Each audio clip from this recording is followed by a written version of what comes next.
नमस्कार.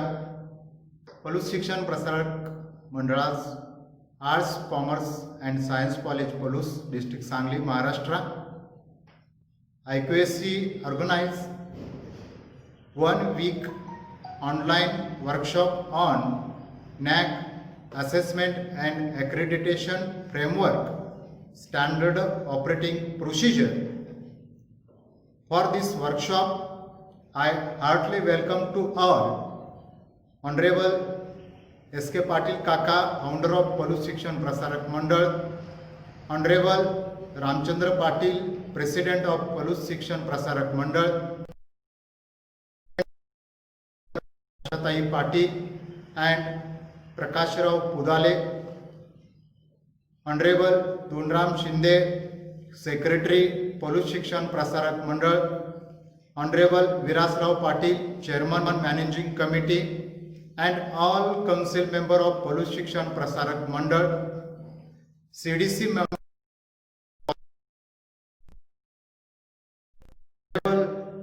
principals, those who are participating for this workshop, all IQC coordinator of various college, criteria coordinators, faculty members, office superintendent, administrative staff of various college, and lastly resource person of whole workshop, Dr.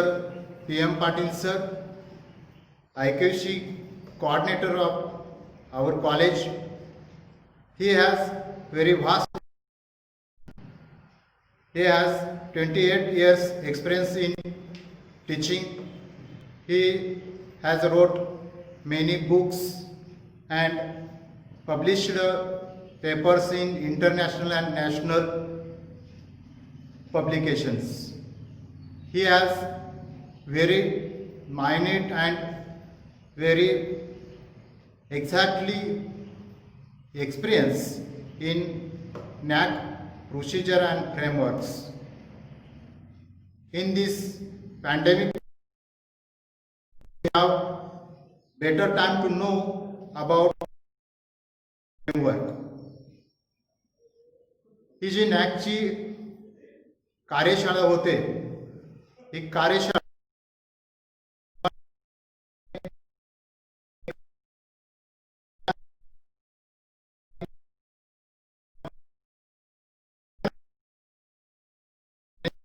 अतिशय बारकावे जे आहेत, बारकावे आपल्याला माहीत व्हावेत या उद्देशानं ही कार्यशाळा आयोजित केलेली आहे.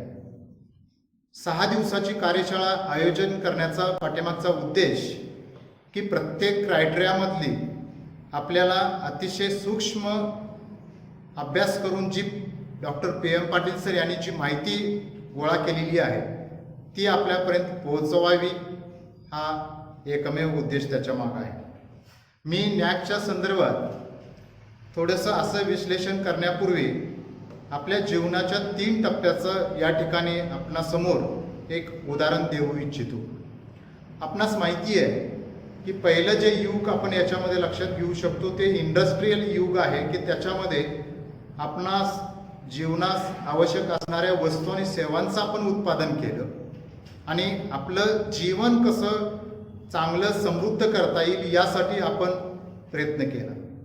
पण जे दुसरं युग साधारणतः माझ्या माहितीप्रमाणे 1992 नंतर सुरुवात झाली, त्याला आपण इन्फॉर्मेशन एज असं म्हणू शकतो, की त्याच्यामध्ये आपण आपलं जीवन आणखी स्टँडर्ड ऑफ लिव्हिंगचा आपण त्या ठिकाणी विचार केला आणि त्या पद्धतीनं आपण माहिती तंत्रज्ञानाच्या आधारे आपल्या जीवनामध्ये विकास केला. त्यानंतरचं युग जे आहे ते 2008 नंतरचं, की ज्याला आपण डिजिटल किंवा सोशल एज असं म्हणू शकतो, की त्यानंतर आपण फक्त स्टँडर्ड ऑफ लिव्हिंगचा विचार केला नाही तर त्याच्यामध्ये क्वालिटी स्टँडर्ड ऑफ लिव्हिंगचा विचार केलेला आहे. म्हणजे आपलं जीवन आणखी समृद्ध कसं होईल या दृष्टिकोनातून आपण डिजिटल युगाचा या ठिकाणी वापर करतोय आणि सोशल मीडिया सुद्धा आज खूप प्रगत झालेला आहे. या जशा 3 स्टेज होत्या, त्याच पद्धतीनं नॅकमध्ये सुद्धा आता आपण फर्स्ट, सेकंड आणि थर्ड सायकल आपण पूर्ण केलेली आहे.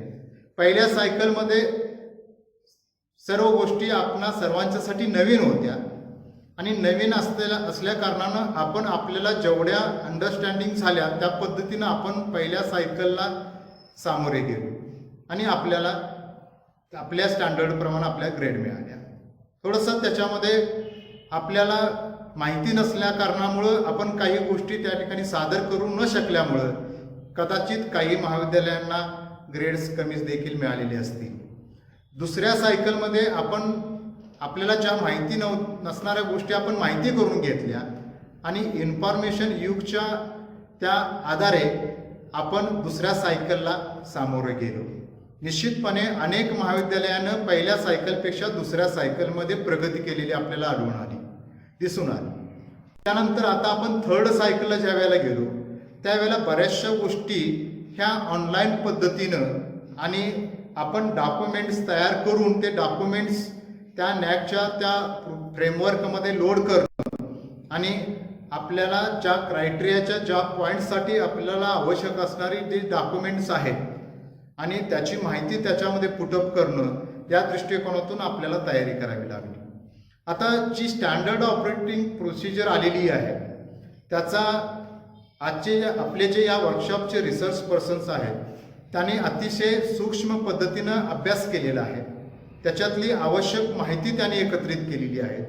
काही त्यांनी बेस्ट प्रॅक्टिसेस या ठिकाणी वेगवेगळ्या पॉईंटच्या निमित्तानं काही समजून घेतलेले आहेत, त्याची नवनिर्मिती केलेली आहे आणि ही सगळी जी काही माहिती आणि नवनिर्मिती आहे आपणा सर्वांच्या समोर या ठिकाणी मांडावी या उद्देशानं हे जे काही 1 वीक वर्कशॉप आहे आपल्या सर्वांना खूपच फायदेशीर आणि आपली अनाठाई जी भीती आहे नॅकच्या संदर्भात किंवा आपण आपल्याला काही डिजिटल गोष्टी किंवा ऑनलाईन किंवा फिडिंगच्या किंवा अपलोडच्या गोष्टी माहिती नाहीत म्हणून आपण जे पाठीमागे राहतो ते निश्चितपणे या वर्कशॉप नंतर आपण राहणार नाही एवढी खात्री मला या निमित्तानं द्यावीशी वाटते. Once again I heartly welcome to all for this 1 week online workshop on NAC framework standard operating procedure. We hope that this workshop will be beneficial and fruitful to all of you. I convey my best wishes for this workshop. Namaskar. Good morning, all the honorable authorities of Education Society, college, organizing committee and all the faculty members connected with us as well as the administrative staff. I, Mr. A.B. Ghadge, here to introduce resource person of the workshop. Our resource person, Honorable Dr. P.M. Patil sir, has completed his master degree as well as MPhil and PhD from the Shivaji University, Kolhapur. He is now working as head of the Department of English from the establishment of the college. Till today, he has 28 years of UG and 18 years of PG teaching experience. He has worked as BOS member in English, Shivaji University, Kolhapur, as well as the faculty member for Arts and Fine Arts. Dr. P.M. Patil sir has research guideship from Shivaji University, Kolhapur. Under his keen guidance, 4 research scholars have completed their PhD and 3 research scholars are still doing. Dr. P.M. Patil sir has more than 25 research publications in national and international journals. He has written 3 books also.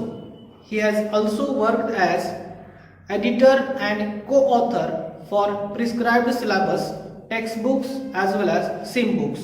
Dr. P.M. Patil has completed 2 minor research projects. He has worked as external referee for PhD Viva host also. Till today, he has delivered many lectures as resource person for state, national and international level seminars, workshops and conferences. Along with this, He is a very brilliant and hardworking, even though very polite, kind-hearted and caring person. But by the academic concern, he is very strong, stable and strict to develop the best results.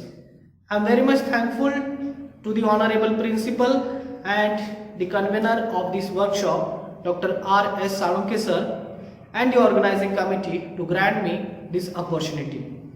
After this short introduction, may I request now to the Honorable Resource Person, Dr. P.M. Patil sir, to share his views regarding this workshop, NAAC Assessment and Accreditation Framework Standard Operating System. Thank you. Thank you very much.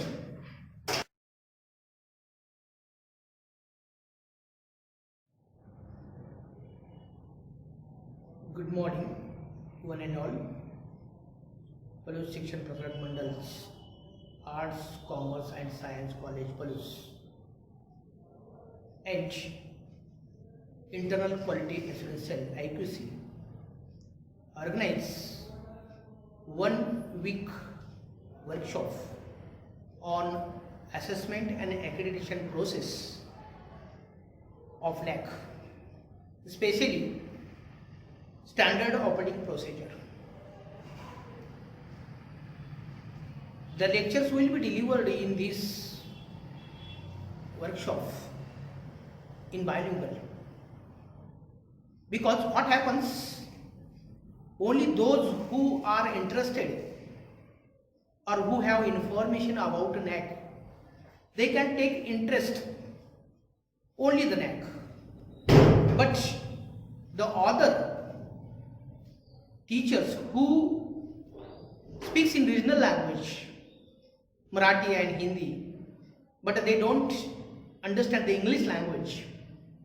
That is why I will try to deliver the lectures or the information in Marathi as well as in English. Especially, I express my gratitude to my beloved principal, Dr. R.S. Salunke sir, to deliver the lecture on standard operating procedure, which is launched by the NAAC in the month of February. खरं तर सरांनी सांगितलं की अशा प्रकारचं workshop घ्यावं की एनकेन प्रकारे केवळ इंग्लिश आणि सायन्सची माणसंच हे नॅकचं काम करू शकतात, मग सोशल सायन्स असतील, लँग्वेजमध्ये असतील, ते करू शकत नाही काम. पण त्यांचा एकच प्रश्न आहे की to understand the meaning of the question and what kind of documents we have to select for that particular question. आणि मग हे मिनिंग समजत नसल्यामुळं त्यांच्या मनामध्ये एक प्रकारची उदासीनता निर्माण होत असते. आणि त्यासाठीच सरांनी सांगितल्यानुसार हा आमचा एक प्रयत्न आहे. कारण रिजनल लँग्वेज मध्ये जे बोलतात त्यांनाही नॅकची प्रक्रिया ही समजावी ह्या हेतूनच आमच्या महाविद्यालयाकडून आणि आयक्यूसीच्या वतीनं हा एक प्रयत्न केलेला आहे. खरं तर या वर्कशॉपमध्ये हे वर्कशॉप होणार आहे ते 1 वीक आहे, 27 जुलै ते 1 ऑगस्ट 2020. आणि त्याचं टायमिंग जे आहे हे आपल्याला सोयीस्कर आहे. फक्त 1 तासाचंच रोज वर्कशॉप होणार आहे, सकाळी 10 ते 11 पर्यंत. आणि या 1 वीक वर्कशॉपमध्ये की आम्ही काही गोष्टीवरती, खालील गोष्टीवरती एक प्रकाश टाकणार आहे. म्हणजे preparation of NAAC before, during and after for assessment and accreditations. आता या नॅकला किंवा असेसमेंट किंवा ॲक्रेडिटेशन याला सामोरं जात असताना की ज्यांनी पहिलं सायकल आणि दुसरं सायकल केलेलं आहे, पण काही कॉलेज असे आहेत की त्यांना 3rd सायकलला जायचं आहे, परंतु ती नवीन पद्धतीने जायचं आहे. आणि there is a question is before them is how to make the new registration. मग नवीन रजिस्ट्रेशन कसं करायचं याची पोर्टल म्हणजे हायर एज्युकेशन इन्स्टिट्यूट आहे त्याचं पोर्टल आपल्याला तयार करावं लागतं. ते पोर्टल आपण कसं तयार केलं पाहिजे? Preparation and submission of AQI, submission of IIT, submission of SSR, self credit report म्हणतो आपण, आणि त्यातले जे काही मेट्रिक्स डाटा जे आहेत आणि त्यासाठी वापरला जाणारा स्टँडर्ड ऑपरेटिंग प्रोसेस जी आहे ती या ठिकाणी फार महत्त्वाची आहे की सगळं लक्ष जे आहे आम्ही त्याच्यावरती लोकांचं केंद्रित करणार आहे. कारण data validation and data verification जी काही DV प्रोसेस आहे म्हणतो की त्यासाठी फार महत्त्वाची आहे. आणि हे सगळं झाल्यानंतर प्री क्वालिफिकेशन ऑफ HEI म्हणजे higher institute, peer team visit and assessment outcome, की सर्व आठवड्यामध्ये अगदी 6 दिवसामध्ये आम्ही या वरील गोष्टीवरती की ज्या गोष्टी आपल्याला दिलेल्या आम्ही सांगतो आहे त्या गोष्टीवरती आम्ही प्रकाश टाकण्याचं काम सर्वसाधारणपणे या ठिकाणी करणार आहोत. Today is the first day of this 1 week workshop and today we are going to discuss about UGC and NAC. कि both institutes are interlinked. I will give the introduction is about the UGC as well as NAC, activities and functions of the NAC as well as the UGC, and with that the growth of higher education institutes in India. What is the growth of that the higher education institutes in India? Is I will throw the light on it also. What are the vision and mission of NAC? म्हणजे काही वेळ काय होतं की नॅकचं vision, नॅकची दृष्टी काय आहे आणि what are the objective or the aims of NAAC. Yes, we don't have information about that. आता नॅक का चालू झालं, त्याची कोर व्हॅल्यूज काय आहेत, what is the purpose is behind the assessment and accreditation of HEI by the NAAC. आणि मग हे सगळ्या गोष्टी झाल्यानंतर when we prepare to face NAAC, how to apply NAAC, how to make new registration and how to create the HE portal. म्हणजे आजच्या या दिवसामध्ये आपण या गोष्टीवरती सर्वसाधारणपणे प्रकाश टाकणार आहोत. Yes, what happened in 1948, the University Education Commission was set at that time, whose chairman was Dr. Sarvapalli Radhakrishnan. And that was the commission, and that commission suggested that the existing university grant committee was there and that should be transformed into university grant commissions. म्हणजे 1948 साली university education commission जे होतं की ज्याचे chairman की Sarvepalli doctor Radhakrishnan होते, की त्या कमिशननं असं ठरवलं की नाही एक युनिव्हर्सिटी ग्रँट कमिटी जी आहे याचं रूपांतर युनिव्हर्सिटी ग्रँट कमिशनमध्ये झालेलं पाहिजे. आणि मग की याच्यावरती काम चालू झालं आणि in December actually in 1953 Maulana Abul Kalam Azad, he was a former minister of education of the central government and he inaugurated University Grant Commission. And in November 1956, November 1956 साली ही खऱ्या अर्थानं UGC was formed and established as a statutory body of the government of India by the UGC Act, and it was 1956. आणि मग की how and Y, की का आणि कशासाठी आपण UGC स्थापना झालेली आहे हे बघणार आहोत. परंतु UGCच्या ऍक्ट प्रमाणे UGC 1956च्या एक बॉडी स्थापन झाली, आपण त्याला स्टॅट्युटरी बॉडी म्हणतो आपण, ही UGC स्थापना झाली. आणि त्यानुसार आपल्याला माहित आहे की 2M and 12B त्याच्या आपले सेक्शन्स आहेत की त्या सेक्शन खाली की वेगवेगळ्या प्रकारच्या जे काही कॉलेजेस आहेत, आपण त्याला हायर एज्युकेशन इन्स्टिट्यूट म्हणतो, की त्याने कॉलेजला मान्यता दिलेली आहे, त्यांना एक फिनान्शियल असिस्टंट पुरवला जातो आणि मग ते सब सेक्शन जे आहेत 2A and 12 म्हणतो त्याचं रेग्युलेशन मिळतं आणि त्या अंतर्गत ती त्यांना ती ग्रँट लागते. आत्ताचे जे UGC चेअरमन जे आहेत प्रोफेसर DP सिंह ते आता याचं काम बघत आहेत. What are the activities and function of UGC? आपल्याला माहित आहे की UGC स्थापना झालेली आहे. 1956 साली UGC स्थापना झाली. पण खरं तर ही UGC ची स्थापना होण्यापाठीमागचा उद्देश काय? The first function or the aim is of that UGC is to promote and coordinate university education. Promote means what? उन्नती करणे, वाढ करणे, आणि कोऑर्डिनेट मीन्स समन्वय, की देशामध्ये वेगवेगळ्या प्रकारचे जे काही युनिव्हर्सिटी विद्यापीठ शिक्षण जे आहे त्या शिक्षणामध्ये एक प्रकारची उन्नती झाली पाहिजे आणि त्यामध्ये समन्वय साधला पाहिजे. आणि देशभर जे काही विद्यापीठ आहेत त्याच्यामध्ये समन्वय असायला पाहिजे, यासाठी UGC स्थापना झालेली आहे. That is frame the rules on means a second function or second activity is of that UGC is frame rules on minimum standards of education. कुठल्याही प्रकारचं एखादी संस्थेची स्थापना करायचं म्हटलं आणि त्यामार्फत काही संस्था चालू करायच्या म्हटलं तर त्याला आपण काही मापदंड ठरवावे लागतात. And that the university had framed some rules on a minimum standard of education.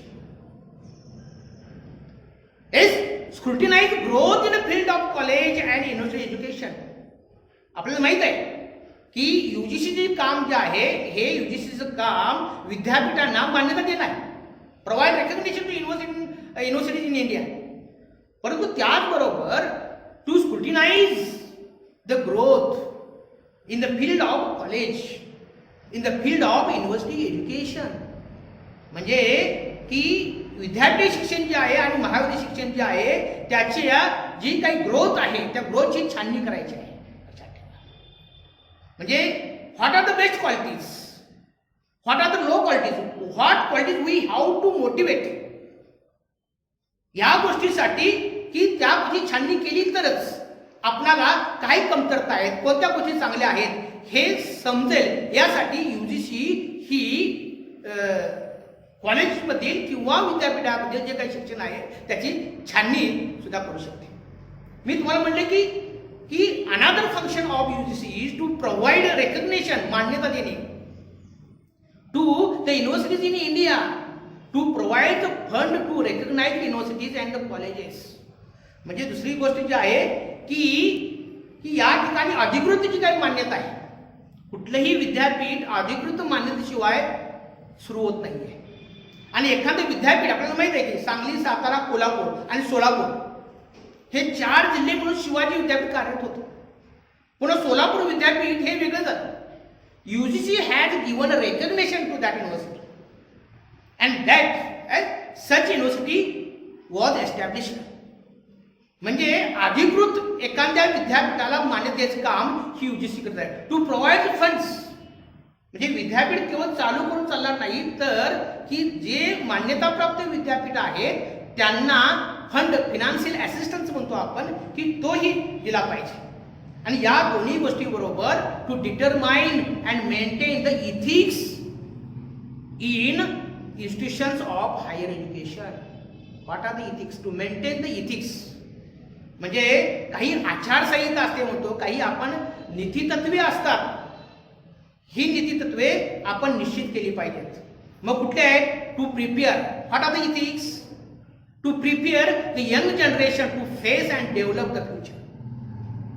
There should be transparency, there should be integration. Yes, every university should try to build a skill and develop mind yes of the youngs. म्हणजे हे ethic म्हणजे विद्यापीठ का स्थापलं, कशासाठी ते स्थापन करायचं, आणि त्याचबरोबर त्याच्याबरोबर काही आचारसंहिता, त्या ठिकाणी काही नीतितत्वे सुद्धा पाहिजेत. आणि ही नीतितत्व निश्चित करणं किंवा ती मेंटेन करण्याचं काम सुद्धा या ठिकाणी UGC करत असते. Then maintain connection between the central as well as a state government and HEI म्हणतो आपण, किंवा इन्स्टिट्यूशन्स ऑफ हायर एज्युकेशन. म्हणजे की एक गोष्ट या ठिकाणी लक्षात घेतली पाहिजे की एक सेंट्रल गव्हर्नमेंट केंद्र शासन आणि राज्य शासन आणि त्यामधल्या ज्या काही उच्च शिक्षण देणाऱ्या ज्या काही संस्था आहेत यांच्यामध्ये एक प्रकारचा समन्वय आपण म्हणतो किंवा संवाद साधणे, म्हणजे की सेंट्रल गव्हर्नमेंटचे जे काही विद्यापीठ आहेत आणि स्टेट गव्हर्नमेंटची जी काही विद्यापीठ आहेत आणि त्या अंतर्गत चालू असणारी जी काही महाविद्यालय आहेत त्याच्यामध्ये एक प्रकारचा संबंध किंवा संवाद जो आहे तो मेंटेन करण्याचं काम हे सुद्धा यूजीसी करत असते. Another thing is that suggest mandatory procedure to central as well as a state government to make a positive changes in university education. आता काय करायचं आहे की काही गोष्टी अनिवार्य आहेत, काही प्रक्रिया अनिवार्य करायच्या आहेत. त्या मी तुम्हाला अगोदर सांगितलं की केंद्र शासन असेल किंवा राज्य शासन असेल की त्यांच्यामध्ये काही गोष्टी अनिवार्य करायच्या. कशासाठी? To make positive changes. सकारात्मक विद्यापीठीय किंवा महाविद्यालय जे शिक्षण आहे त्याच्यामध्ये सकारात्मक काही बदल करायचे असतील तर या दोन्ही गोष्टी म्हणजे central government as well as a state government याचा समन्वय साधला पाहिजे आणि त्या दोहोंमध्ये एक प्रकारे अनिवार्य काही गोष्टी पाहिजेत, अनिवार्य काही प्रक्रिया पाहिजेत. नाही सेंट्रल गव्हर्नमेंटचा निर्णय घेत आहे, स्टेट गव्हर्नमेंटचा निर्णय घेत आहे असं असून चालणार नाही, लक्षात ठेवा. तर what kind of decisions are taken by the UGC, they are mandatory for all the universities under the central government as well as the state government. After that, what is the aim, what is the function is of that UGC? Setting standards for examination like ICAR, NET, UGC NET and CSIR. आपल्याला माहित आहे की these exams are very important. आपण UGC net बघतो, म्हणजे आपल्या देशामध्ये यायचं असेल तर ह्या एक्झाम ज्या आहेत ह्या एक्झाम आपल्याला क्वालिफाय होणं गरजेचं आहे. आणि मग या एक्झाम ज्या आहेत ह्या एक्झाम कुणी घ्यायच्या तर की या एक्झाम सुद्धा यूजीसी घेतं. म्हणजे to set the standards for examinations like CSIR, NET or ICAR. Means actually these are functions as well as the activities of UGC. आता हे UGC बद्दल मी का सांगितलं? कारण या गोष्टी UGC एकत्रित करतं आणि मग या सगळ्या UGC ने घेतलेले जे काही निर्णय असतात ते पूर्णपणे कॉलेजला अप्लाय असतात. हे सगळं झालं एस्टॅब्लिशमेंट, म्हणजे एखाद्या महाविद्यालयाची असेल एखाद्या विद्यापीठाची असेल ही स्थापना करायची आहे. स्थापना झालं की त्यांना काही तत्व द्यायची, ती तत्वही झाली. परंतु विद्यापीठ शिक्षणामध्ये आणि की महाविद्यालय शिक्षणामध्ये एक तर क्वालिटी मेंटेन करायची असेल, टू ॲड्रेस द क्वालिटी, हे लक्षात घ्या. हे क्वालिटी मेंटेन करायचं असेल तर त्यासाठी एक स्वतंत्र बॉडी असली पाहिजे, हे यूजीसीच्या लक्षात आलं. आणि मग नॅक सारखा आपण म्हणतो की national assessment and examination council जे आहे त्याची जी स्थापना जी आहे त्या स्थापनेचा प्रश्न पुढे आला. आणि म्हणून to address the quality, quality म्हणजे काय की त्याला आपण दर्जा म्हणतो, गुणवत्ता म्हणतो. In 1986 there was national policy of education and plan of action, या दोन गोष्टी होत्या. And they have suggested the establishment of an independent accreditation body. accreditation म्हणजे काय की आपल्याला माहित आहे की असेसमेंट करायचे आहे, मूल्यमापन करायचं आहे किंवा एखाद्या संस्थेला अधिकार द्यायचे आहेत तर त्याचे मूल्यमापन करण्यासाठी एक स्वतंत्र बॉडी असली पाहिजे. आणि ॲज अ रिझल्ट ऑफ कन्सिक्वेंटली आपण म्हणतो की NAAC was established in 1994.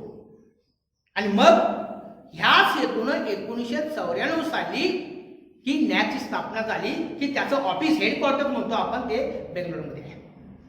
And one thing is that it is an autonomous body. ही एक स्वायत्त संस्था आहे. नॅक ही एक स्वायत्त संस्था आहे आणि त्याचे चेअरमन जे आहेत ऑनरेबल वीरेंद्र सिंह चव्हाण आणि त्याचे डिरेक्टर जे आहेत now doctor S C Sharma. आता हे मी का सांगतोय की this is the basic information about NAAC. आपण सगळेजण नॅकला सामोरं जात असतो.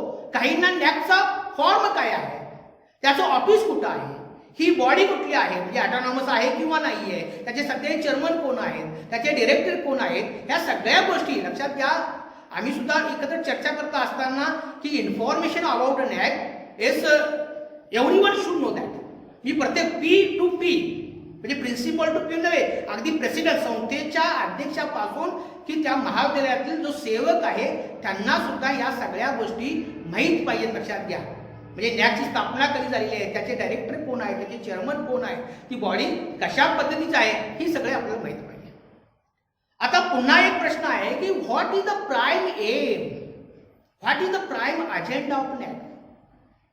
मी म्हणलं की नॅकची स्थापना झालेली आहे, कोणत्या हेतून स्थापना झाली, काय हेतू आहे त्याचा. The first aim is or the first prime agenda किंवा पहिला मूलभूत मुद्दा जो आहे हेतू जो आहे to assess and accredit HEI. HEI म्हणजे हायर एज्युकेशन इन्स्टिट्यूट म्हणतो आपण. म्हणजे या ठिकाणी की कुठलीही संस्था एखादी असेल, एखादी उच्च शिक्षण देणारी एखादी संस्था आहे, लक्षात ठेवा की त्या संस्थेचं मूल्यमापन करायचं आहे. आणि मूल्यमापन करत असताना की that institution doesn't have the information how to improve the quality of education, and at that time the NAC helps such kind of institutes. Means here NAC जी ही संस्था आहे ही अगदी चिरंतन continuously helps to the institution to improve the quality of education. म्हणजे शिक्षणातलं जी काही गुणवत्ता आहे म्हणतो, शिक्षणाचा दर्जा जो आहे आपण म्हणतो, केवळ शिक्षण देऊन चालणार नाही तर ते गुणवत्तापूर्वक शिक्षण पाहिजे आपण म्हणतो. गुणवत्ता म्हणजे विद्यार्थ्यामध्ये गुणवत्ता निर्माण झाली. पण आजचा विद्यार्थी काय आहे की student is nothing but he is a product in the market. लक्षात घ्या. अशा एखाद्या वस्तू असतात मार्केटमध्ये आणि त्याची गुणवत्ता सिद्ध झाली तरच लोक ती घेतात. तसं आपल्या विद्यार्थ्याचं जी गुणवत्ता आहे लक्षात ठेवा ती न्याहाळली जाईल. The NAC also focuses on quality initiatives. NACचा फोकस जो आहे हा कशावरती आहे, क्वालिटी महत्वाचा आहे. क्वालिटी इनिशिएटिव्ह म्हणजे गुणवत्ता जी आहे ही गुणवत्ता वाढण्यासाठी एक प्रकारचा पुढाकार जो आहे ही सुरुवात जी आहे ही केली पाहिजे. आणि त्यासाठी प्रत्येक महाविद्यालय, प्रत्येक उच्च शिक्षण देण्याच्या संस्था आहेत त्यासाठी ती मदत करायला तयार असतात. देन क्वालिटी सस्टेनन्स, केवळ क्वालिटी असून चालणार नाहीये. सस्टेनन्स म्हणजे काय, सोर्स ऑफ स्ट्रेंथ म्हणतो आपण त्याला, की त्या गुणवत्तेमध्ये किंवा त्या दर्जामध्ये एक प्रकारची नरिशमेंट किंवा त्याला आपण पौष्टिकता म्हणतो ती पाहिजे. लक्षात ठेवा. म्हणजे केवळ दिसायला असून चांगलं असणार नाहीये तर की त्या अंतर्गत आपली स्ट्रेंथ जी आहे ही स्ट्रेंथ ही वाढली पाहिजे. अँड क्वालिटी एनहान्समेंट म्हणतो आपण. जी क्वालिटी आहे, जी पौष्टिकता आहे लक्षात ठेवा त्याचं संवर्धन झालं पाहिजे किंवा त्याच्यामध्ये वाढ ही सतत झाली पाहिजे. यासाठी ज्ञान व्यक्त करत असतात. आपण महाविद्यालय चालू केलेलं आहे लक्षात ठेवा, आपण पुढाकार घेतलेला आहे आणि मग आपण गुणवत्ता सिद्ध करण्यासाठी निघालेलो आहे. क्वालिटी इनिशिएटिव्ह आपण घेतलेला आहे. पण त्या क्वालिटीमध्ये sustenance, we have to create sustenance as in that, म्हणजे पौष्टिकता त्यामध्ये निर्माण करत असतो आणि पौष्टिकतेसहित त्याचं वाढ आणि संवर्धन करण्यात सुद्धा काम जे आहे हे NAC बघतं. लक्षात ठेवा. सगळ्यात महत्वाची जी आहे ही when we face the NAC, our college our institute knows is when we face, ज्या वेळेला आपण की आपली संस्था आपलं कॉलेज हे NACला सामोरं जातं आणि जात असताना की when we study very minutely, very quickly, very deeply it's about our college, it's we can understand what are the strengths.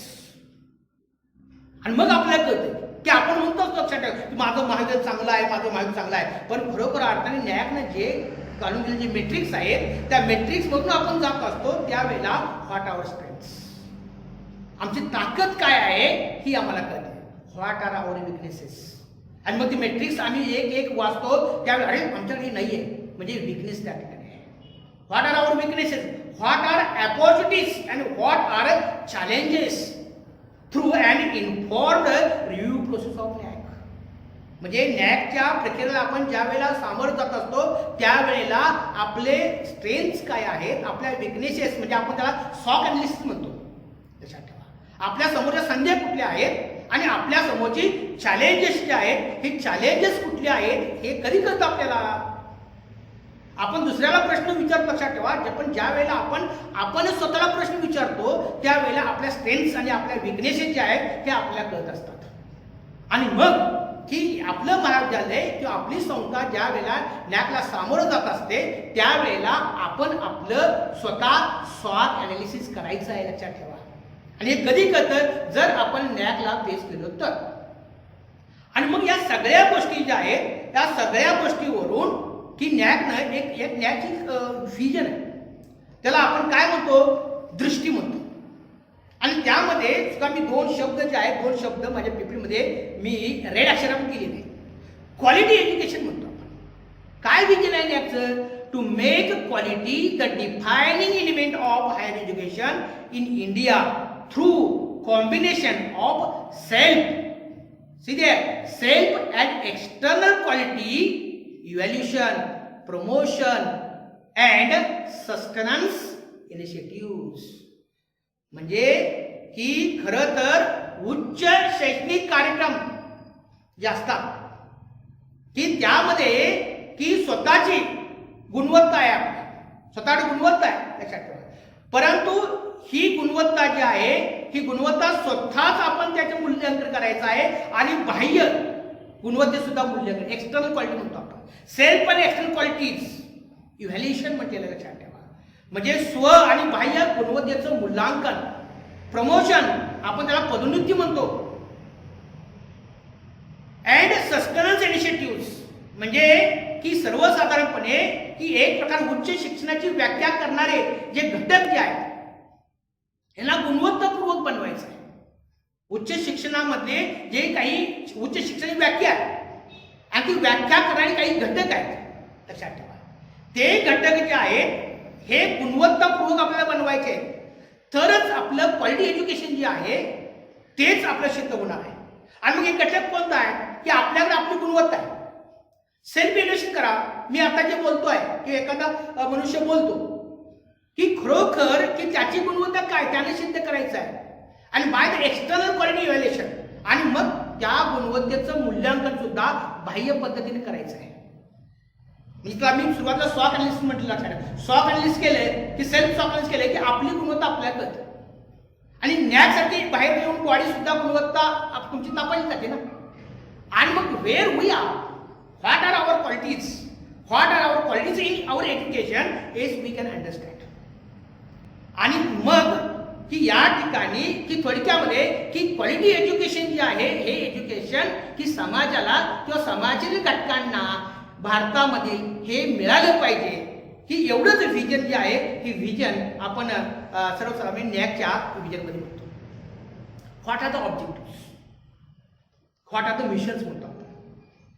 की फर्स्ट मिशन जे आहे to arrange for a periodic assessment and accreditation of institution of higher education or units thereof or specific academic programs or the projects.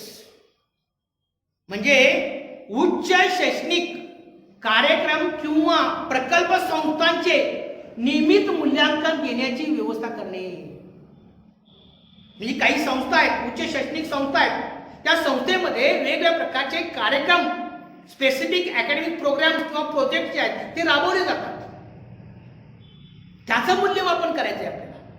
म्हणजे periodic assessment का म्हणतो आपण की आपण काय होतं की एकदा 5 वर्षात ज्ञान झालं की आपण थोडंसं रिलॅक्स बनतो.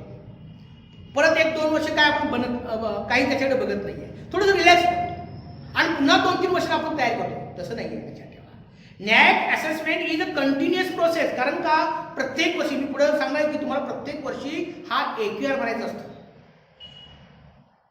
म्हणजे ही AQR भरत असताना सुद्धा लक्षात ठेवा की ही जी असेसमेंट ही किंवा ॲक्रेडिटेशन आपलं सेल्फ होत असतं. फेर वी आर, आपण कुठे आहोत, आपल्याला काय केलं पाहिजे, ह्या सगळ्या गोष्टी समजतात. आणि मग नॅक हे पिरियडिक असेसमेंट करत असतं. दुसरी गोष्ट जी आहे to stimulate the academic environment for promotion of quality in teaching, learning and research in higher education institution. लक्षात घ्या प्रत्येक ऑब्जेक्टिव्हमध्ये क्वालिटी हा शब्द आपल्याला नॅकचा दिसतो. म्हणजे या ठिकाणी उच्च शिक्षण संस्थांमध्ये की शिक्षण आणि संशोधन जे आहे याची गुणवत्ता वाढवण्यासाठी शैक्षणिक वातावरण जे आहे त्याला उत्तेजन केले पाहिजे आपल्याला. म्हणजे कोणत्याही महाविद्यालयामध्ये की शिक्षण आणि संशोधन असतंच, पण त्याची गुणवत्ता वाढवण्याच्या दृष्टिकोनातून की त्याला उत्तेजित केलं पाहिजे, त्याला उत्तेजित केलं पाहिजे.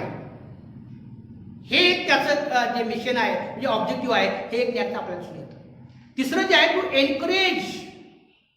Encourage self evaluation, accountability, autonomy and innovations in higher education.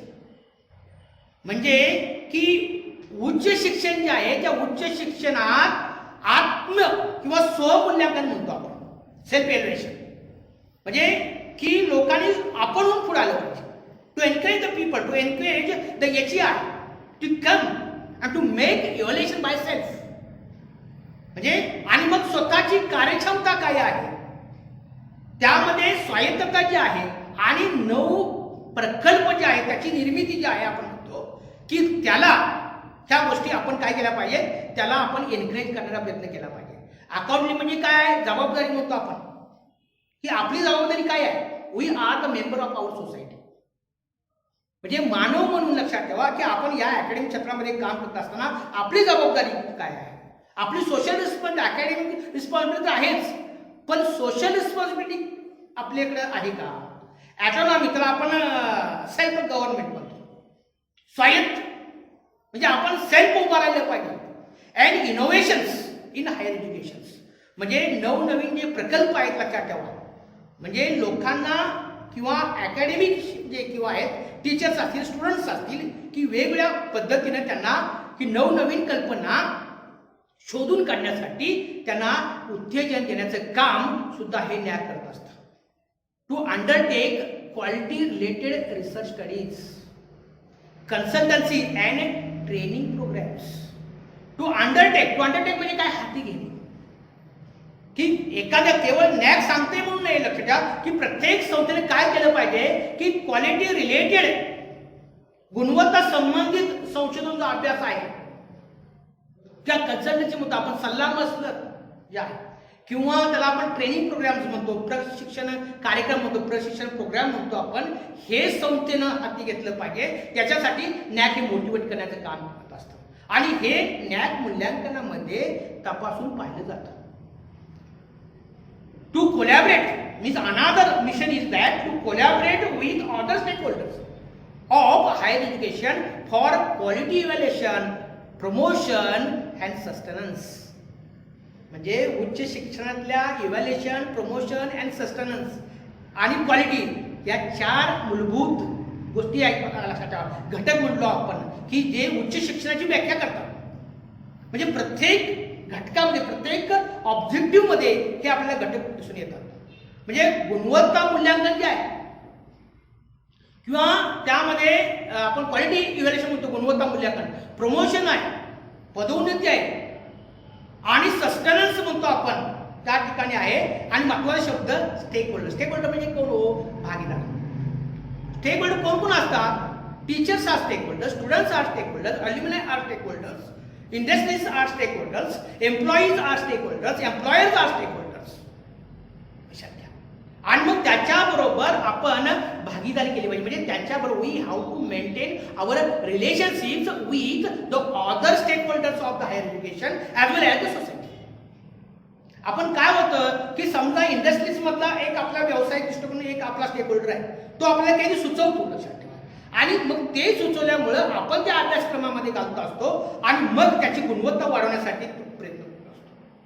आणि म्हणून कोलॅबरेशन म्हणतो आपण, MOU म्हणतो, लिंकेजेस म्हणतो की या गोष्टी प्रत्येक संस्थेनं किंवा याची हायर एज्युकेशन इन्स्टिट्यूशनं त्या केल्या पाहिजेत. आणि यासाठीच न्याक काय करत असतं की वेगवेगळ्या प्रकारची जी संस्था आहेत की त्यांना एक प्रकारची मदत करत असतं लक्षात ठेवा. म्हणजे ही नॅक म्हणजे काय हो की नॅक ही एक संस्था आहे की त्याला आपणहून सामोरं गेलं पाहिजे लक्षात ठेवा. केवळ मग आपल्याला फंड्स मिळाले पाहिजेत किंवा आपल्याला अनेक गोष्टी मिळाल्या पाहिजेत किंवा नॅक ही एक नुसतं आपलं काम आहे ते काम आपण पार पाडलं पाहिजे, म्हणून नॅकला सामोरं जाऊ नका. लक्षात घ्या. तर नॅकमुळं आपलं सॉक अनालिसिस होतं, आपले स्ट्रेंथ आपल्या करतात, आपल्या विकनेस आपल्या करतात, आपल्या पुढचा आपल्या अपॉर्च्युनिटी कुठल्या आहेत आणि चॅलेंजेस कुठल्या आहेत या गोष्टी आपल्याला कळतात. लक्षात ठेवा. त्यासाठी नॅकला सामोरं गेलं पाहिजे. आणि मग नॅकला सामोरं गेल्यानंतर ज्या वेळेला आपण क्वालिटी मेंटेन करत असतो त्यावेळेला ऑटोमॅटिकच त्याचा फायदा आहे, हा फायदा आपल्याला मिळत असतो. After the introduction and discussion about the UGC as well as NAC is I will focus on the growth of higher education institutes in India. काय हो, उच्च भारतातील उच्च शिक्षणाची वाढ कशी होत गेलेली आहे? When we glance is on this slide is up to 1947. How many universities were there? There were only 19 universities and 500 colleges. This is the beginning trend. Yes, after 60 years, in 2007, we have 360 universities and see the colleges, 21,000. Means the growth of higher education institutes in India is very tremendous. भरपूर वाढ झालेली दिसते. Yes, in 2010, 500 colleges. This within 3 years, we have the growth of 140 colleges. Sorry, universities, not colleges. म्हणजे 2007 मध्ये 360 विद्यापीठ होती, ती 2010 ला 500 झाली. म्हणजे जवळजवळ 140 विद्यापीठ वाढली. आणि महाविद्यालयामध्ये 10,000 वाढलेले आहे. म्हणजे ती संख्या ही जी आहे ही 31,000वरती गेलेली आहे. 2014 जर बघितलं तर there were 700 universities. Again growth of 200 universities. And here is colleges 35,000. And in 2019 there were 990 or 91 universities. म्हणजे 990 ते 991 युनिव्हर्सिटीज 2019 डिसेंबर 2019 पर्यंत त्यांची स्थापना झालेली आहे. आणि महाविद्यालय जे आहे याचा आकडा जो आहे तो 45,000 आहे. We see the growth of such kind of higher education institutes in India. It is very tremendous. आणि दिवसेंदिवस ती वाढत गेलेली आहे. केवळ महाविद्यालयामध्ये वाढ झाली, केवळ विद्यापीठामध्ये वाढ झाली. का झाली? तर विद्यार्थ्यांची संख्या ही वाढत गेली. Means up to December 2019 when we glance at the student enrollment means what? नोंदणी म्हणतो आपण. म्हणजे डिसेंबर 2019 मध्ये 19 पर्यंत ही 3.8 करोड एवढी विद्यार्थ्यांची नोंदणी झाली आहे. आणि out of 3.8 there are 1.95 male students and 1.85 crore female. We see the growth. When we, if you want to understand the program-wise students percentage, see that for UG, PG, and for research and other programs, means 86% students enrolled for UG course, undergraduate, 12% for postgraduate, and only 2% for research and other programs. Means this slide indicate the situation of students enrollment for UG, for PG, and for research and other programs. Here faculty wise enrollment of students. मी तुम्हाला एकत्रित आकडा सांगितला, नंतर programme wise जाणारा आकडा सांगितला. तर students enrolment in percentage for arts we have 42%, 20% for science, 18% for commerce and management, 12% for professional education like engineering, only 4% medical professions, and 4% for agriculture and other professions. Means here, when we calculate this data, we can get information 80% enrollment of students for arts, science and commerce faculty. Faculty-wide, this distribution. 80%. For which faculty? Arts, science and commerce. And only 20% students are enrolled for engineering, medical, agriculture and the other professions. Actually, I have collected this information. I have taken also information from the talks of the eminent persons as well as from the NAC website, from the higher education website, and I have tried to show here. Means that is the growth in higher education. नंतर महत्वाचा जो मुद्दा आहे आपला म्हणतो की core values मी म्हटलं की what is the purpose behind the NAAC or NAAC establishment, की खरं तर की नॅकची स्थापना झाली त्याच्या पाठीमागं काही मुख्य मूल्य लपलेली आहेत. ही कोणत्याही एखाद्या संस्थेची आपण ज्यावेळेला स्थापना करतो की त्याच्या पाठीमागं काही मूल्य असतात, त्याची काही उद्दिष्टे असतात. आणि मग कोर व्हॅल्यूज जे आहेत, there are 5 core values of NAAC. Which are they? The first one, contributing to national development. I will tell in detail, only titles here. Contributing to national development, first one. Second one is fostering global competencies among the students. Third one, inculcating a value system among the students. Actually values are related to human, no doubt. म्हणजे वाढ जी आहे ही मूल्यामध्ये वाढ, विद्यार्थ्यांमध्ये मूल्य शिक्षण किंवा मूल्यांची वाढ झाली पाहिजे. Promoting the use of technology. Now we are living in the world of technology and so that we have to use the technology, promoting the use of technology. And last one, that is the quest for excellence. Quest for excellence. आता की contributing to national development म्हणतोय आपण, म्हणजे या ठिकाणी की राष्ट्रीय विकासात हातभार लावायचा आहे. म्हणजे नॅक जे आहे हे नॅक केवळ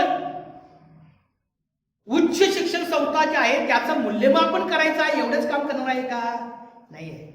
त्याच्या पाठीमागं काही घटक जे आहेत, काही उद्दिष्ट आहेत ती लपलेली आहेत. मी सांगितलं there are some what purposes which are hidden or which are behind the neck is in form of the core values.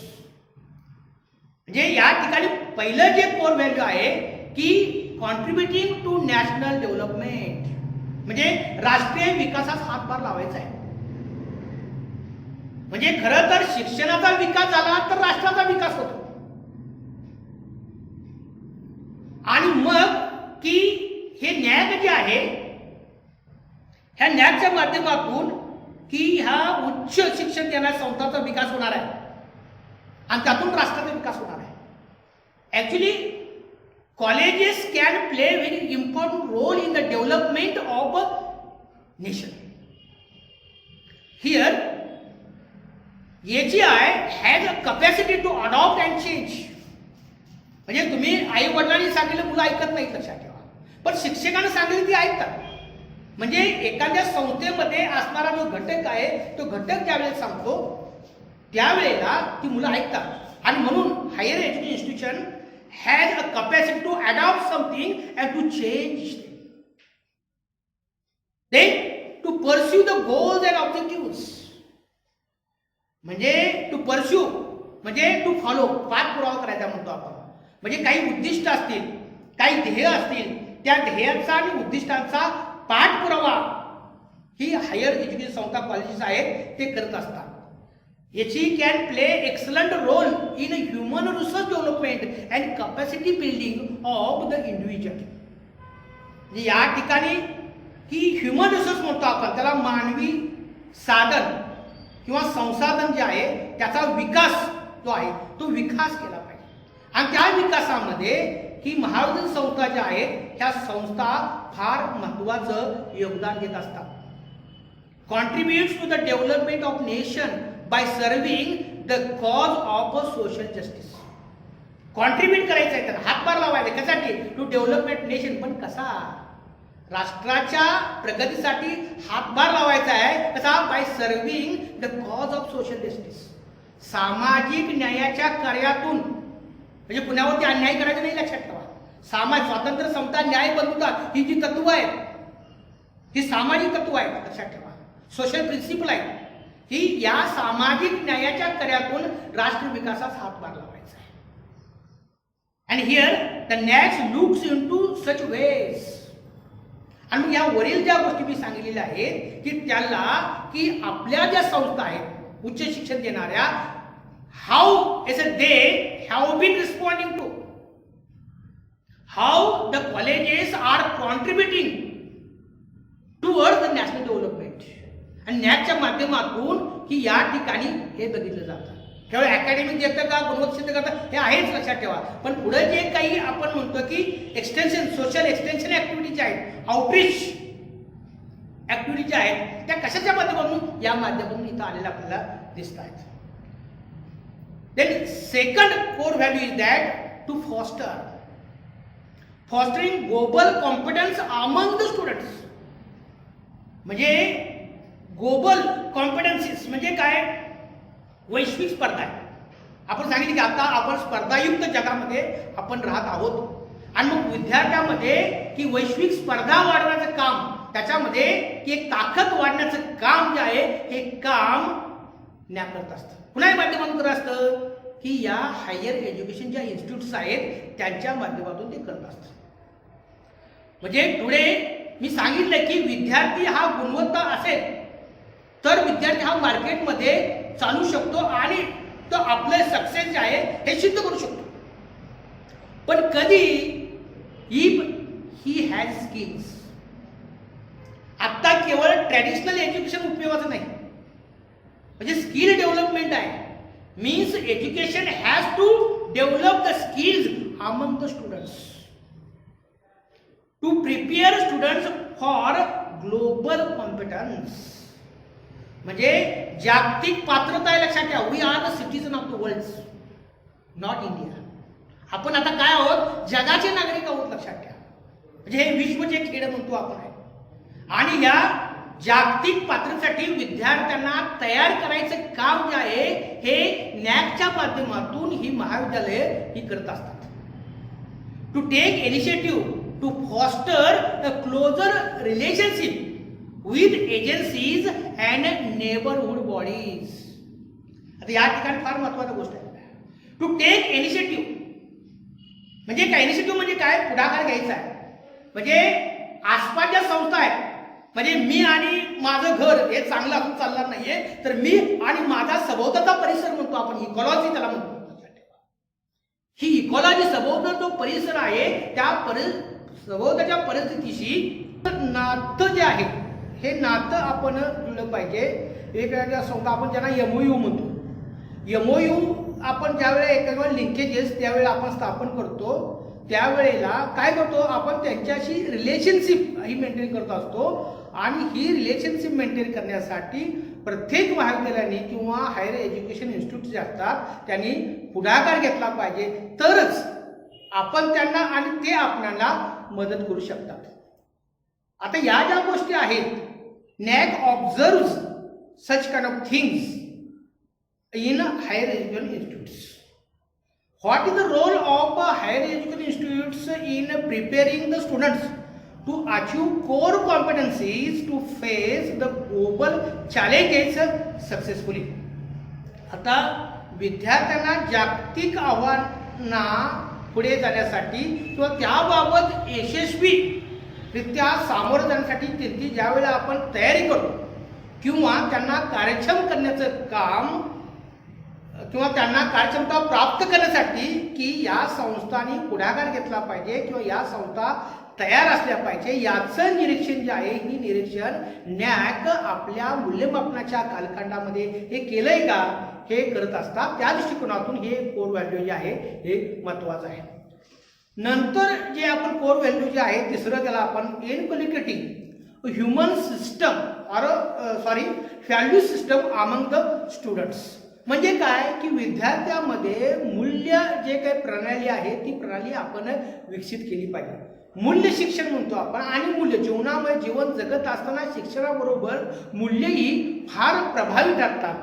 आणि माणसामध्ये जर मूल्य शिक्षण असेल किंवा मूल्य असतील तर समाज जडणघडण म्हणजे स्वतःच्या व्यक्तिमत्वाबरोबर समाजी जडणघडण करण्यासाठी आणि राष्ट्राची जडणघडण करण्यासाठी की त्या मूल्य प्रणालीचा आपल्याला निश्चितच उपयोग होतो. आता यासाठी संस्थांनी काय केलं पाहिजे, colleges have to shoulder the responsibility of inculcating desire means to enhance the desirable values systems among the students. म्हणजे विद्यार्थ्यामध्ये मूल्य प्रणाली तयार करण्याची जबाबदारी जी आहे ही अलीकडे संस्थांनी घेतली पाहिजे किंवा ती स्वीकारली पाहिजे. Students imbibe values with social cultural and economic with environmental realities.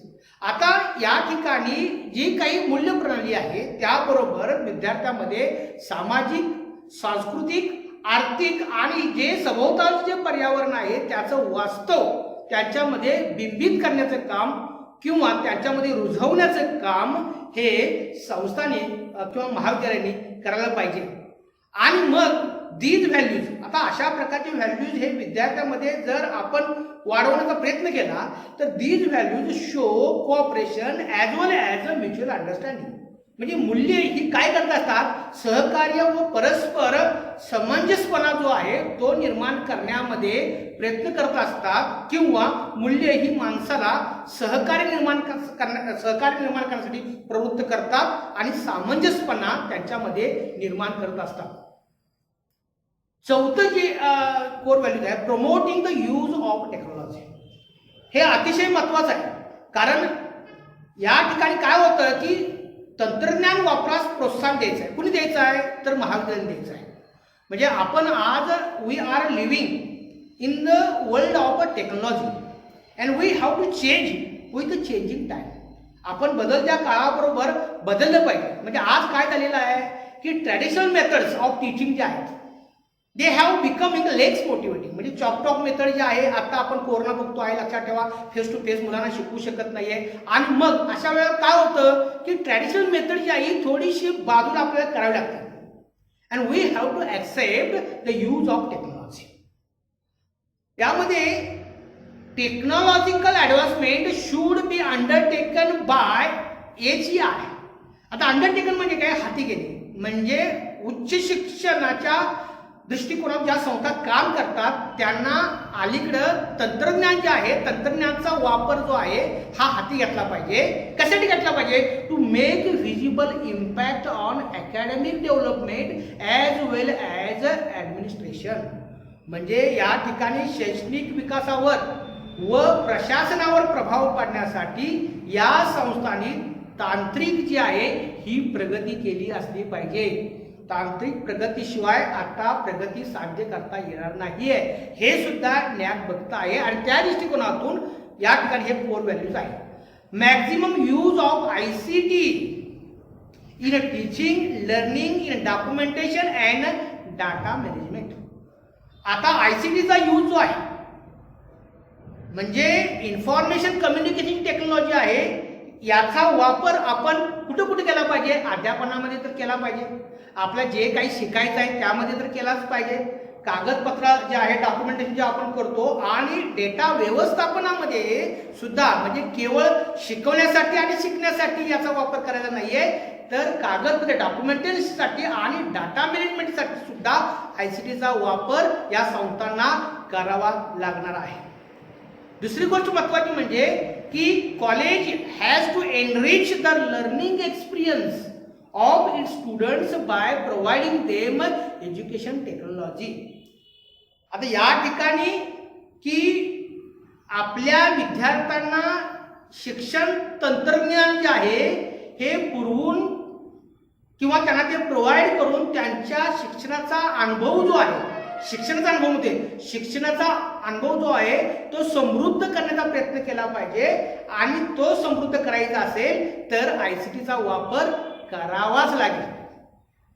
To keep space with development म्हणजे या इन्स्टिट्यूटनी की एक प्रकारच्या प्रगतीचा म्हणजे तंत्रज्ञानाच्या प्रगतीला एक पेस निर्माण करून दिला पाहिजे. Means that institute should create. तंत्रज्ञानाची प्रगती करायची, तंत्रज्ञानाचा विकास करायचा म्हणजे नेमकं काय करायचं की आपण आपली जी संस्था आहे त्या संस्थेची स्वतःची वेबसाईट आपण डेव्हलप केली पाहिजे, नेटवर्किंग आपण डेव्हलपमेंट केलं पाहिजे. कारण यामुळे काय होतं, by these ways actually search institution can make the whole world close. आणि मग आपण काय करू शकतो की या ठिकाणी संपूर्ण जग जवळ करू शकतो. आज भारतामध्ये ज्या शिक्षण संस्था हायर एज्युकेशन संस्था आहेत त्यांच्यामध्ये काही ना काही संस्थेची एक वेबसाईट आहे आणि अनेक शाखा आहेत त्यासाठी एकच वापरतो. आणि काही संस्थांमध्ये अजूनही वेबसाईट नाही आहे, असेल तर ती बंद पडलेली आहे. परंतु ज्या वेळेला आपण नॅकला सामोरं जातो त्यावेळेला ही वेबसाईट असणं आवश्यक आहे. म्हणजे नॅकला सामोरं जाण्यासाठीच फक्त नव्हे, लक्षात ठेवा की वेबसाईटवरती इतर माहिती द्या. आता या कोरोनासारख्या परिस्थितीमध्ये की मुलांना जर ॲडमिशन घ्यायचं म्हटलं तर आपल्या वेबसाईटला फॉर्म असतो आणि त्या फॉर्मच्या माध्यमातून प्रॉस्पेक्टही त्या ठिकाणी मिळतं. म्हणजे ते ओपन करून त्यांना आपल्याला पाहिजे ती फॅकल्टी चूज करता येते आणि त्या फॅकल्टीची इत्तंभूत माहिती असेल, मग टीचर प्रोफाईल असेल, फॅकल्टी प्रोफाईल असेल किंवा इलेक्टिव्ह सब्जेक्ट असतील, प्रोग्राम्स असतील, ही सगळी जी माहिती आहे ही सगळी माहिती त्या ठिकाणी की त्या विद्यार्थ्यांना येता येते. आता शेवटचे जे मूल्य आहे ते क्वेस्ट फॉर एक्सलन्स. आता क्वेस्ट फॉर एक्सलन्स म्हणजे काय, उत्कृष्टपणा, उत्कृष्टता म्हणतो आपण, लक्षात ठेवा. म्हणजे जे जे उत्कृष्ट आहे तेथे निर्माण करायचं आहे.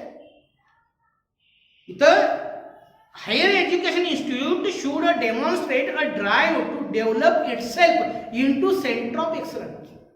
म्हणजे की त्या ठिकाणी त्या संस्थेनं एक स्वतःला उत्कृष्टाच्या आपला जो बेस्टनेस आहे त्या मध्यभागी आपल्याला ठेवलं पाहिजे आणि आपला एक स्वतःचा ड्राईव्ह, डेमॉन्स्ट्रेट ड्राईव्ह म्हणजे we have excellence and that excellence is very useful to develop the others. म्हणजे हे दर्शवणं हे आवश्यक आहे. एक्सलन्स विल कॉन्ट्रीब्यूट, हे फार महत्वाचं आहे. Excellence will contribute to overall development system of higher education of the country.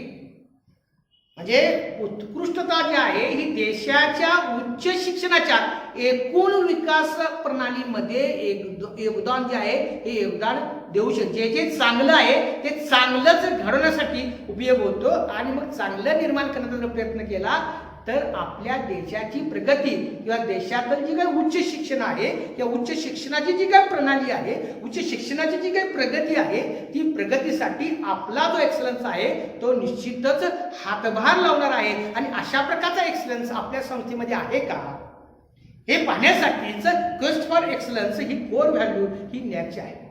But for the quest of excellence आपली उत्कृष्टता, आपली गुणवत्ता जी आहे, गुणवत्ता शोधायचं असेल तर काय केलं पाहिजे मग? At the time it is essential to make our सॉक ॲनालिसिस. म्हणजे मी पाठीमागेही म्हणलो की what are our strengths, what are our weaknesses, what are opportunities and challenges. म्हणजे मी कोण आहे हे माझं मला ओळखता आलं पाहिजे. म्हणजे माझ्या संस्थेचं मूल्यमापन करत असताना माझ्या ज्या काही स्ट्रेंथ्स आहेत, नॅकला आपण का सामोरं जायचं तर नॅकला सामोरं गेल्यामुळं माझ्या स्ट्रेंथ्स करतात, माझा कमकुवतपणा, माझ्या विकनेसेस काय करतात, माझ्या पुढील संधी काय आहे आणि माझ्या समोरील आव्हाने काय आहेत हे आम्हाला कळतं. कधी कळतं जर आम्ही आमच्या संस्थेचं जर सॉक ॲनालिसिस केलं तर. And it should know that means याची should know what are its SWOCs. म्हणजे आपले स्ट्रेंथ त्या संस्थेला की दुसऱ्याचं संस्था ठीक आहे ते चांगले आहेत लक्षात ठेवा, त्यांच्याशी कम्पेअर न करता की आपण आपल्याशी कम्पॅरिझन केलं पाहिजे आणि आपल्यामध्ये कोणकोणती गुणवत्ता आहे आणि कोणकोणते विकनेसेस आहेत ते रिमूव्ह कसे केले पाहिजेत, संधीचं सोनं कसे केलं पाहिजे आणि जे आपल्यासमोर जी काही आव्हानं आहेत आपण त्याला सामोरं कसं केलं. मी केवळ केवळ सामोरं जाऊन चालणार नाही तर माझा विद्यार्थी, माझ्या विद्यार्थ्याची गुणवत्ता जी आहे ही गुणवत्ता त्या आव्हाने ती कशी पेलू शकेल यासाठी प्रत्येक संस्थाने जो आहे तो प्रयत्न केला पाहिजे. ज्या वेळेला when having all such kind of the information about the core values as we get ready to face the NAAC. आणि मग या सगळ्या म्हणजे नॅकनं जे काही मॅन्युअल दिलेलं आहे त्या मॅन्युअलचा ज्यावेळेला आम्ही अभ्यास करतो, या कोर व्हॅल्यूचा ज्यावेळेला अभ्यास करतो त्यावेळेला आमची एक मानसिकता अशी होते की नाही, आपण नॅकला सामोरं गेलं पाहिजे, आपण असेसमेंट आणि ऍप्लिकेशन आपलं करून घेतलं पाहिजे. त्यावेळेला काही पात्रता आवश्यक असते, त्याला आपण एलिजिबिलिटी म्हणतो. आता नव्यानं महाविद्यालय स्थापन झालेलं आहे आणि दे are ready or they want to face assessment and application of NAAC. What kind of eligibility do they require? त्यांच्याकडे कोणती पात्रता आवश्यक असते? तर 2 बॅचेस ऑफ स्टुडंट ग्रॅज्युएटेड. नव्यानं कॉलेज चालू झालेलं आहे, जुन्या कॉलेजचा काही संबंध नाही. एखादं नव्यानं कॉलेज चालू झालेलं आहे त्याच्यासाठी 2 बॅचेस त्यांच्या किमान बाहेर पडावे लागतात. Since 6 year of existence of the HEI म्हणजे कॉलेज विच इज अर्लियर, किंवा after 6 year after the establishment म्हणजे कॉलेज स्थापना झाल्यापासून 6 वर्षांनी ते नॅकला सामोरे जाऊ शकतात. माझ्या माहितीप्रमाणे की जे पहिल्या सायकलला जे जाणार आहेत लक्षात ठेवा, त्यांना APR पाठवण्याची गरज नाही आहे. दुसरी गोष्ट आहे की कॉलेज चालू केलेलं आहे, but whether it is recognised by university or not, or whether it is affiliated to university and that university is whether recognized to UGC or not, ह्याही गोष्टी आपल्याला बघाव्या लागतील. म्हणजे आपलं कॉलेज ज्या विद्यापीठाशी ॲफिलिएटेड आहे, संलग्नित आहे, ते विद्यापीठ UGCनं रेकग्नाइज केलेलं आहे का? Is it in that university recognised by UGC? याही गोष्टी फार महत्त्वाच्या असतात. म्हणजे ज्या विद्यापीठाकडून आपल्याला संलग्नता मिळालेली असते ते विद्यापीठ UGCनं मान्यता प्राप्त असलं पाहिजे आणि आपलं कॉलेज त्या विद्यापीठाला ॲफिलिएटेड पाहिजे.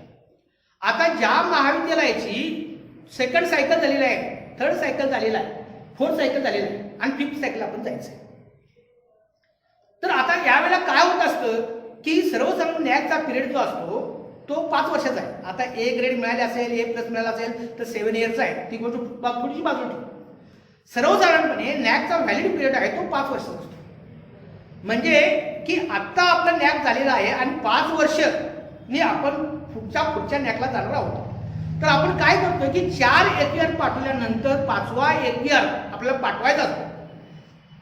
म्हणजे 4था APR पाठवला तर 6 महिन्यानंतर आपल्याला IIPA जो आहे, इन्स्टिट्यूशनल इन्फॉर्मेशन क्वालिटी असेसमेंट म्हणतो आपण, हे पाठवावं लागतं. आणि मग पुढच्या 6 महिन्यामध्ये आपल्याला काय करतं की आपली असेसमेंट होते आणि कुठलाही खंड न पडता की आपण पुढची 5 वर्ष आपल्याला नॅकची जी व्हॅलिड पिरियड आहे तो मिळू शकतो. आता समजा काही कॉलेजचं काय होतं की आपण A ग्रेड मिळण्याची आपण अपेक्षा करतो, we expect it's about A grade but we didn't get it. म्हणजे आम्ही A ग्रेडची अपेक्षा करतो आणि आम्हाला A ग्रेड मिळत नाही, त्यावेळेस काय होतं, we become nervous and we think that it's we have to go reassessment. आणि आम्हाला काय वाटतं की आम्ही पुन्हा की ते पुनर्मूल्यांकन करून घेतलं पाहिजे. लगेच आपल्याला पुनर्मूल्यांकन करता येत नाही, त्यासाठी 1 वर्ष जावं लागतं किंवा 3 वर्षाच्या अगोदर ते पुनर्मूल्यांकन आपल्याला करायचं असेल तर ते करावं लागतं. 3 वर्षानंतर पुन्हा ते करता येत नाही आणि 1 वर्षाच्या आतही ते करता येत नाही, हे लक्षात ठेवलं पाहिजे. All higher education institutes apply for NAAC need to mandatory upload the information on AISHE portal. आता जे महाविद्यालय किंवा ज्या उच्च शिक्षण देणाऱ्या काही संस्था आहेत की त्यांना प्रत्येक वर्षी जे HRDचं ॲश नावाचं पोर्टल आहे, all India survey on higher education, त्याच्यावरती प्रत्येक वर्षाची माहिती जी आहे ही माहिती आपल्याला लोड करावी लागते, हे लक्षात घ्या. आणि मग या गोष्टी जेव्हा आपण करत असतो त्यावेळेला आपण नॅकला सामोरं जाण्यासाठी तयार असतो. आज इथंच आपण थांबतो आहे.